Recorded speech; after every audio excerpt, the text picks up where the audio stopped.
तो नमस्कार दोस्तों, परमा एजुकेशन के यूट्यूब चैनल पे आप सभी दोस्तों का स्वागत करते हैं। आज की जो क्लास होने वाली है सीटेट में ईवीएस के प्रीवियस मॉडल पेपर पे मॉक टेस्ट होने वाले हैं, जो कि ये मॉक टेस्ट आपका तीसरा होने वाला है। याद रखिएगा, आज की जो क्लास होने वाली है 2015 के पेपर पर आधारित होने वाले हैं। अगर जितने भी लोगों ने यहाँ पे 2015 के पेपर सॉल्व किए हैं तो आज की क्लास को आप लोग बेहतर तरीके से देखकर उसका उत्तर दीजिएगा और बताइएगा कि आज आप लोगों ने कितने प्रश्नों को सही किया है। तो आगे बढ़ने से पहले बता दें कि जितने भी लोगों ने अभी तक हमारे चैनल को सब्सक्राइब नहीं किया तो सब्सक्राइब करके एक बार शेयर कर लीजिए अपने ग्रुपों में, ताकि अधिक से अधिक लोग हमारे चैनल से जुड़ सके। साथ में टेलीग्राम चैनल को ज्वाइन कर लीजिएगा, वहां से आप लोग किसी भी प्रकार के पीडीएफ चाहिए तो ले सकते हैं, क्योंकि वहां पे फ्री में आप लोगों को पीडीएफ मिल जाएंगे, चाहे नोट्स हो, चाहे आपके टैगवर्ड हो, चाहे आपके पेडागोजी के प्रश्न हो। तो शुरू करते हैं आज के पहले प्रश्न से। सभी लोग प्रश्नों का उत्तर बहुत ही बेहतर तरीके से दीजिएगा। तो पहला प्रश्न हमारा ये कह रहा है कि पर्यावरण अध्ययन की एक शिक्षिका निम्नलिखित कारण से अपनी कक्षा का आरंभ करती है, यानी कई तरीकों से अपनी कक्षा का आरंभ करती है। मुख्य प्रश्न पूछते हुए कहती है कि सबसे कम प्राथमिकता वाला कारण क्या हो सकता है। मतलब कहती है, कई कारण बताती है और कहती है कि सबसे कम उपयोगिता वाली, या फिर कह सकते हैं सबसे कम किसका महत्व है ऑप्शन में।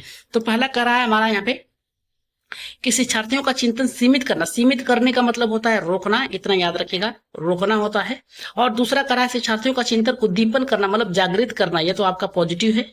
दूसरा कह रहा है हमारा प्रश्न शिक्षार्थियों की उत्सुकता को जगाना। अगर उत्सुकता को ज्यादा जगाएंगे तो याद रखिएगा प्रश्न जो है बेहतर तरीके से सोच के वाला उत्तर देंगे, ये भी आपका पॉजिटिव है। चौथा कह रहा है कि प्रश्न प्रकरण के संदर्भ परक। संदर्भ परक का मतलब होता है खोज परक बनाने में मदद करना, ये भी आपका क्या है, पॉजिटिव है। यानी देखिए आपका ये भी चौथा, तीसरा, दूसरा पॉजिटिव है।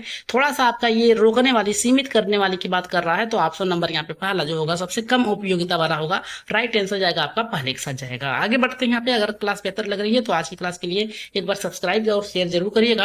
यहाँ पे देखिए दूसरा कह रहा है कि किसी क्रियाकलाप, क्रियाकलाप का मतलब होता है कोई गतिविधि है जिसके समूह बनाने के लिए, समाज समूह हमेशा कई लोगों में होता है, बनाने के लिए अध्ययन, यहाँ पे सामाजिक अध्ययन का शिक्षक को क्या करना चाहिए। मतलब कह रहा है ग्रुप बनाकर छोटे छोटे टुकड़ों में क्या करना चाहिए। अगर क्लास करा रहा है या फिर किसी गतिविधि में भाग लिया रहा है तो शिक्षक को क्या करना चाहिए। तो यहाँ पे पहला कह रहा है कि सभी प्रतिभागियों को सहभागिता और सहयोग सुनिश्चित करना चाहिए, पॉजिटिव है।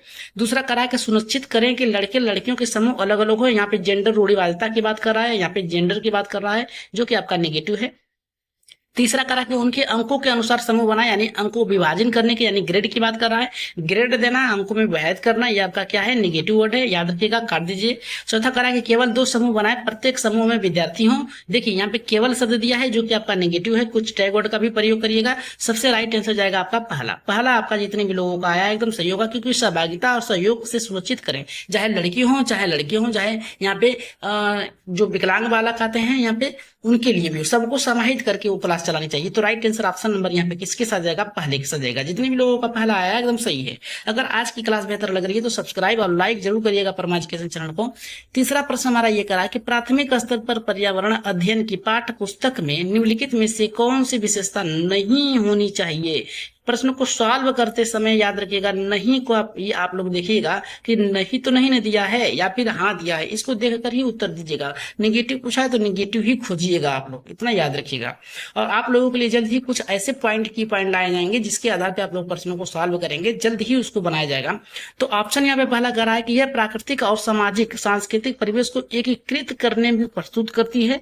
तो देखिए प्रस्तुत करती है एकदम सही है, क्योंकि सभी को समाहित करके पर्यावरण को सभी जोड़ने की बात करता है। और यहाँ पे दूसरा कह रहा है यह शिक्षा से साथ, यहाँ पे शिक्षा साथियों और वैविध्यपूर्ण पृष्ठभूमि यहाँ पे जरूरत को पूरा करती है, एकदम सही है। जिसकी जितनी जरूरत होती है पर्यावरण से उपयोग लेता है। तीसरा कह रहा है कि यह वास्तविक कहानी और घटनाओं को शामिल करती है, यह भी सही है।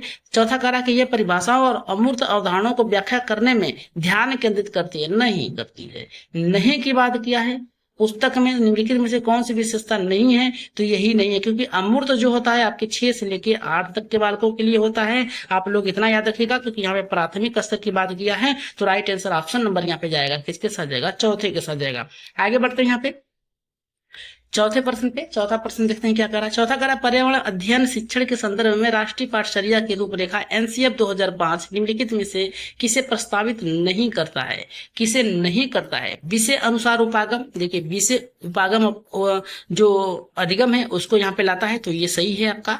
दूसरा करा बच्चों के अनुभव संदर्भों से जोड़ना, ये भी आपका सही है। कितना बालक सीखा उसके आधार पे आप क्या करें, उसको सिखाने का प्रयास करें, ये इनस्केप 2005 में कहता है। हस्तपरक क्रियाकलाप यानी खेल कूद के माध्यम से, ये भी होना चाहिए।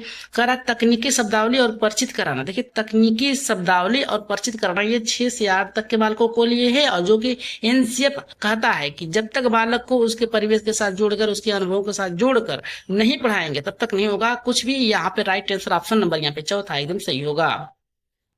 नहीं की बात कर रहा है, प्रस्तावित नहीं करता है, तो ये तकनीकी शब्दावली और परिचित कराना यही नहीं करता है। अगर हम बात करें 5वें प्रश्न की, तो 5वां देखिए क्या कह रहा है कि प्राथमिक स्तर पर शिक्षार्थियों में मानचित्र बनाने और समझने के लिए निम्नलिखित में से कौन सा कौशल विकसित करने की आवश्यकता है। तो पहला कह रहा है स्थान की सापेक्ष स्थिति समझ। देखिए यहाँ पे कहा है मानचित्र तो स्थान के सापेक्ष होना चाहिए, इतना याद रखिएगा आप लोग, इतना याद रखिएगा तो पहला आपका सही होगा। दूसरा कह रहा है हमारा यहाँ पे कि स्थान के सापेक्ष दूरी और दिशाओं की समझ होना चाहिए, ये भी आपका सही है। तीसरा कह रहा प्रतीकों और स्केल मापने की समझ, नहीं यही नहीं होगा आपका। चौथा कह रहा स्केल मापने के अनुसार स्पष्ट ड्राइंग होनी चाहिए ताकि आप समझ सकें, ठीक है, नहीं ये भी आपका गलत होगा। राइट आंसर स्केल की मापने के साथ ही जाएगा। ऑप्शन नंबर यहाँ पे तीसरा सही होगा, ए बी और सी। डी नहीं होगा, स्केल मापने के अनुसार माप नहीं करते हैं, आपको ड्राइंग बनाना नहीं है, आपको स्केल के मापने की समझ होनी चाहिए कितनी दूरी पे क्या है। तो ऑप्शन नंबर यहाँ पे तीसरा एकदम सही होगा। अगर हम बात करें यहाँ पे छठे प्रश्न की, जो कि आप लोगों के लिए बहुत ही बेहतर है। छठा प्रश्न हमारा ये करा प्राथमिक कक्षाओं में पर्यावरण अध्ययन पढ़ाने के लिए निम्नलिखित में से कौन सा उद्देश्य संबंध नहीं है। नहीं की बात कर रहा है, इतना याद रखिएगा। पहला करा भौतिक और सामाजिक परिवेश के प्रति संवेदनशील विकसित करें। दूसरा करा कि विज्ञान के आधारभूत प्रत्ययों और सिद्धांतों को रखकर याद करें, याद करने की बात कर रहा है। तीसरा कर रहा है कि पर्यावरण को खोजने और अवसर देने की बात कर रहा है। चौथा करा अवलोकन, मापन और भविष्य कथन, वर्गीकरण जैसे कौशल को विकसित करना। सबसे सिंपल है, हमने आप लोगों को बताया है कि जिसमें यहाँ पे टैग वर्ड का प्रयोग करिएगा, याद रखिएगा टैग वर्ड का प्रयोग करिएगा, जिसमें भी नेगेटिव लगे, याद करना करके केवल, सॉरी यहाँ पे याद करना केवल के ही, ये सब जहां पर भी आए ये ऑप्शन आपका क्या होगा, निगेटिव होगा। तो यही आपका क्या आपको चाहे संबंध नहीं है, तो राइट आंसर जाएगा आपका दूसरे के साथ जाएगा, क्योंकि भौतिक, सामाजिक और परिवेश के संवेदनशील विकसित करना यह पर्यावरण अध्ययन के अंतर्गत आता है। पर्यावरण को खोजने और अवसर प्रदान करने के लिए बच्चों को प्रेरित करना चाहिए, एकदम सही है। अवलोकन मतलब देखना, वर्गीकरण मतलब बांटना, कौशल विकास करने के लिए, यानी कौन सा पेड़ आम का है, कौन सा पेड़ यहाँ पे जामुन का है, ऐसे विकसित करने के लिए करना, यह भी सही है। राइट आंसर ऑप्शन नंबर यहाँ पे दूसरा एकदम सही होगा। अगर हम बात करें 7वें प्रश्न की, तो 7वां प्रश्न देखिए क्या कर रहा है, ये कर रहा है पर्यावरण अध्ययन की प्रकृति निम्नलिखित में से समर्थन नहीं करती है। फिर नहीं करती है, किसकी समर्थन नहीं करता पर्यावरण अध्ययन? बच्चों को खोजने के लिए पर्याप्त स्थान देना। दूसरा, बच्चों को कम गलतियां करें। यहाँ पे कहा बच्चों को करके सीखने के अवसर दें। बच्चे खुद बहुत से प्रश्न पूछें। तो इसमें से राइट आंसर 7वें किसके साथ जाएगा? अगर देखिए यहाँ पे हम बात करें, यहाँ पे कहा है कि पर्यावरण अध्ययन प्रकृति में निम्नलिखित में से समर्थन नहीं करता। किसका समर्थन नहीं करता है? बच्चों को खोजने के लिए पर्याप्त स्थान दें, ये करता है खोज परक अधिगम। बच्चे कम गलतियां करें, गलतियां कम करेंगे तो कम सीखेंगे, याद रखिएगा, ये आपका गलत है। बच्चों को रोक करके सीखने के लिए अवसर दें, अवसर देना सबसे महत्वपूर्ण होगा, पॉजिटिव होगा। बच्चे बहुत से प्रश्न पूछेंगे तो जिज्ञासा बढ़ेगी, जिज्ञासा बढ़ेगी तो और भी अधिक प्रश्न पूछेंगे, ये भी सही है। राइट आंसर ऑप्शन नंबर यहाँ पे दूसरा सही होगा। आगे बढ़ते हैं यहाँ पे आज की क्लास का 8वां प्रश्न।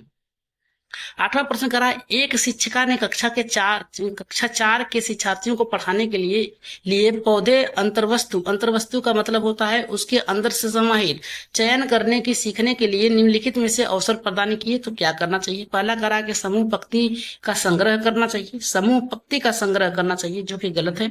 कह रहा है यहाँ पे कि यहाँ पे पत्तियों के आकार, स्वरूप, अन्य विषय पर चर्चा परिचर्चा जहां पे हो आपका पॉजिटिव होगा।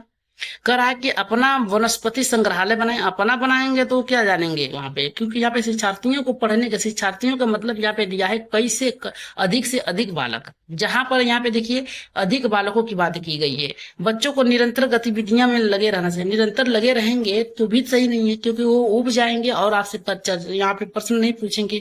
उनमें क्या है, देखें और प्रश्न पूछें और क्या कमी है क्या नहीं कमी, इस पे वो चर्चा करें। तो राइट आंसर ऑप्शन नंबर यहाँ पे दूसरा सही होगा। अगर हम बात करें यहाँ पे आज की क्लास का लास्ट और अंतिम प्रश्न है जो कि 9वां है। ये कह रहा है कि शिक्षार्थियों का आकलन करते समय पर्यावरण अध्ययन की शिक्षा का निम्नलिखित में से क्या नहीं होना चाहिए। इसका आंसर आप लोग कमेंट बॉक्स में दीजिए। कह रहा है कि पर्यावरण बच्चों के कार्य से संबंधित गुणात्मक उल्लेख करना। दूसरा कह रहा है बच्चों के पूर्व यहाँ पे आकलन के साथ तुलना करना अभी एक नेगेटिव वर्ड है। कह रहा है यहाँ पे कह रहा है कि विद्यार्थियों की सीखने की क्षमता का ध्यान पर सूचना दर्ज करना।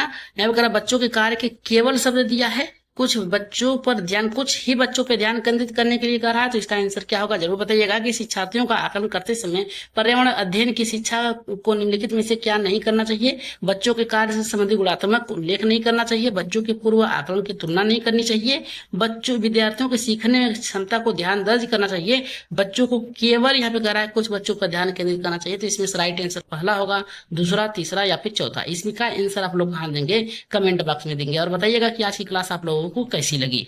तो चलते चलते यही कहेंगे कि जाते जाते कि आप लोग जल्दी से शेयर कर दीजिए और सब्सक्राइब कर लीजिए इस चैनल को। सब्सक्राइब करके शेयर करके टेलीग्राम चैनल को ज्वाइन कर लीजिएगा, सपोर्ट करिएगा चैनल को। और आज के लिए इतना ही, धन्यवाद।